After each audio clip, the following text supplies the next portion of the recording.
Right, you may have seen this video of Dana going round, which is a complete embarrassment of him going along with anything to try and get himself a little taste of that Saudi money. Can you imagine Dana doing this in literally any other circumstance? But of course, Dana has seen Turki Alalshikh making waves over in boxing with his seemingly endless pot of cash. And it's got Dana harder than the thought of John Jones at the #1 pound for pound spot. He's the pound for pound best fighter in the world. The thing is, boxing and the UFC are very different, and what seems to be a magical fix for boxing isn't necessarily going to have a similar effect on our beloved MMA.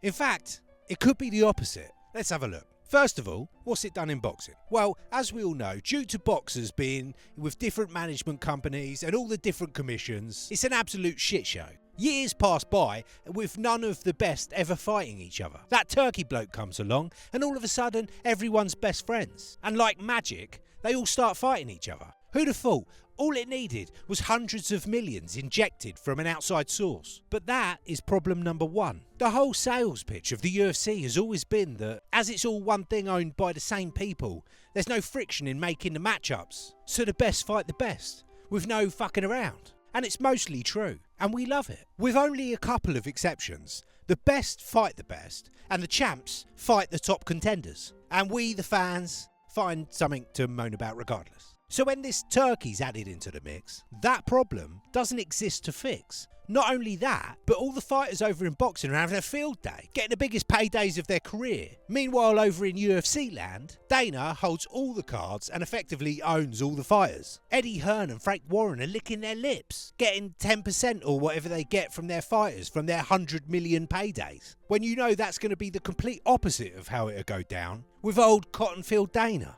The UFC will be pocketing almost all of that money from Saudi and giving them great cards, but the fighters will be lucky to see a tiny fraction of it. So that's another load of bollocks. And then, what effect is that going to have on the UFC schedule in general throughout the year, having to fluff up all these Saudi cards? Already, since ESPN and Disney have been in charge, we've seen all the good fights stacked into the pay-per-views, which has made for some awesome cards, but it's left the fight nights looking about as quality as Strickland's childhood. Most fight nights currently are pretty embarrassing. And on top of that, we are going to waste some incredible matchups on those terrible crowds. The atmosphere over there is worse than in Ian Gary's bedroom after their guest has finished.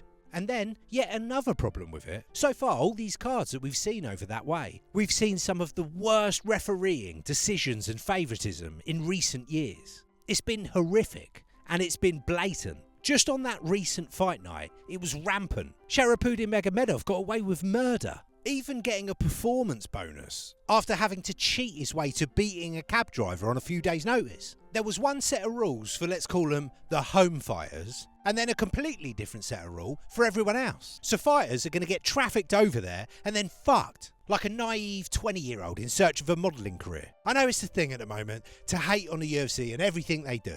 But I don't normally like to moan too much. I think it's a great time for the sport, and through all the ups and downs, the UFC has been putting on some absolute bangers. And so far this year, creating some truly epic moments. But I do worry what that Saudi money could do. We all know Dana would do just about anything for a bit of bag. And it's a bad time because he's preoccupied with all that slap fighting bollocks. No, not that. Yeah, seeing him tighten around Turkey is worrying. Let's just hope Uncle Dana sees sense before it's too late. Anyway, if you like this video, give us a sub, check out this playlist of recent bangers. I'll see you next time.